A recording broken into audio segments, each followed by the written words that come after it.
nag-aalala, natatakot. At the same time, syempre, kinakabahan.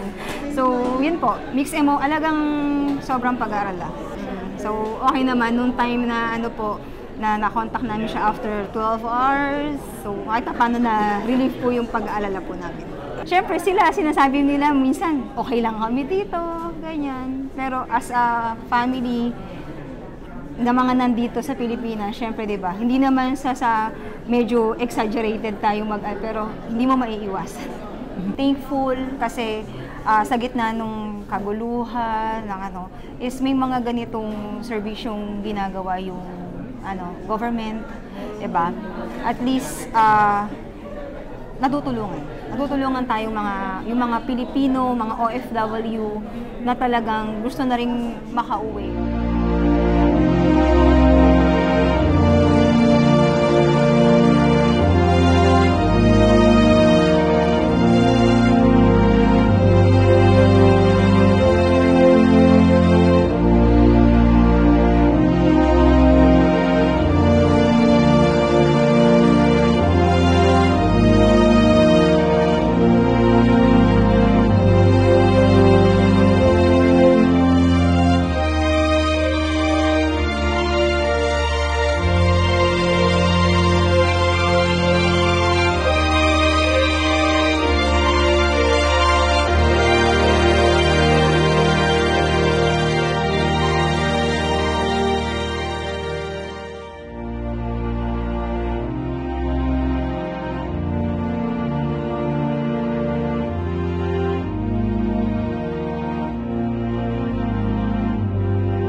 Kasi yung naranasan namin ngayon sa Israel is hindi kagaya nung from October 7 last year, mas malala ngayon. So yung pagsabog araw-araw, hindi lang isa, hindi lang dalawa, hindi lang tatlo. So 5 times, 6 times na alarm.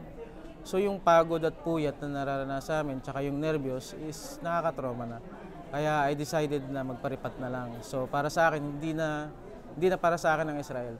Feeling ko na hindi na ako safe doon sa lugar. So anytime kasi pwede may mangyari sa akin. So umaasa sa akin yung anak ko kaya I decided na muna. Lumapit ako sa MWO, OWA, sa Embassy ng Israel. Natugunan naman kaagad, napabilang ako sa first batch. Nagpapasalamat ako sa Embahada ng Israel at saka sa Jordan. Full force sila na may tawid kami hanggang makarating dito ng safe, andun pa rin sila nakaagapay sa amin. Actually, nung pagtawid namin ng Jordan, alam mo yung feeling na safe ka na, nasa Jordan, pero hindi pa ganun ka safe. Pero nung pagdating namin dito, sumigaw na kami sa loob ng eroplano. Finally.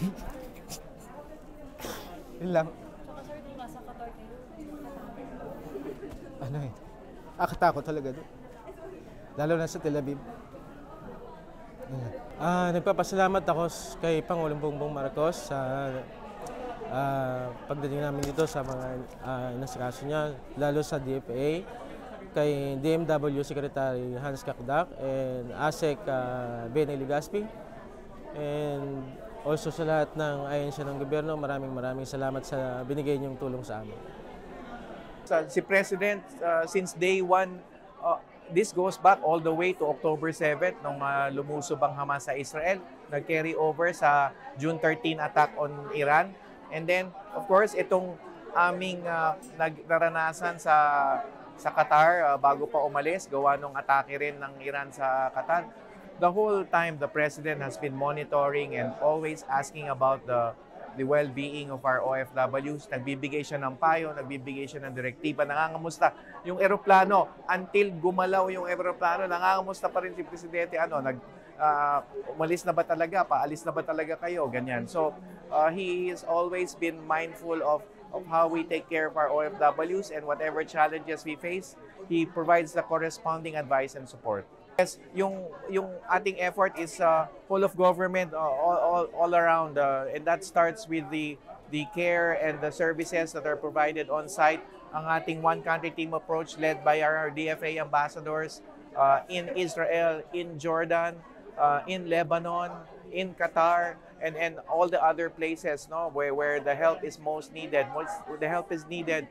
So, nandun na lamang yung ating mag-mobilize ng maraming samot-saring resources, personnel, monetary or material resources para makatulong. So, halimbawa sa Israel, ganap ang ating pagbibigay ng shelter. Meron tayong 4 na shelters ngayon na 2 na may laman ng mga OFWs. Higit kumulang 53 na yung nai-shelter natin. Pero meron 2 nakaabang. Wala pang laman, nakaabang just in case. And then of course, meron tayong financial assistance at food packs as announced by the President na pinamamahagi. And meron din tayong mga, yung repatriation transport efforts in country, in host country. Halimbawa yung pag-transport sa kanila from itong grupo na ito from Israel, from Tel Aviv to the Israeli-Jordanian border. So, patuloy, ganap yung efforts, and then upon arrival pa, napakahalaga din kay Presidente, yung arrival at reintegration ng mga OFWs natin. As far as we know, umabot na ng halos 300 and at least 50 are travel ready. And there will be a second batch coming soon. So yung binibigay nating financial assistance is up to 2 months for the Israeli returnees. But for the other skill sets like domestic workers, let's say from Lebanon or Jordan, that could extend to up to 6 months pantawid na financial na tulong. Yung financial assistance yan, hindi lang yan for the sake of financial assistance. Habang may pantawid na financial assistance, andyan yung kay TESDA DG Kiko Benitez, pwede sila mag-training habang tinatawid namin sila with the financial assistance para pagtapos na yung period ng financial assistance, ay tapos na rin sila sa kanilang mga TESDA trainings and they could prepare themselves for local or overseas employment. Bring ourselves closer to our dear OFWs, OFW families. Yan ang number 1 na mandato ng ating Pangulo, maparamdam pa sa ating mga OFWs, OFW families ang programa at serbisyo ng kanyang pamamahala, ng kanyang administrasyon. Kaya't nandito tayo at pinadadama talaga natin ang husto. Whether it comes with the services itself on the ground or yung form ng Action Fund financial assistance as I mentioned, and then pati yung ating whole of government approach. Kaya't nandito si Sec. Ted Herbosa, Sec. Res. Gatchalian, and the DSWD, TESDA, DG Kiko Benitez, and of course the DFA. Katuwang din natin.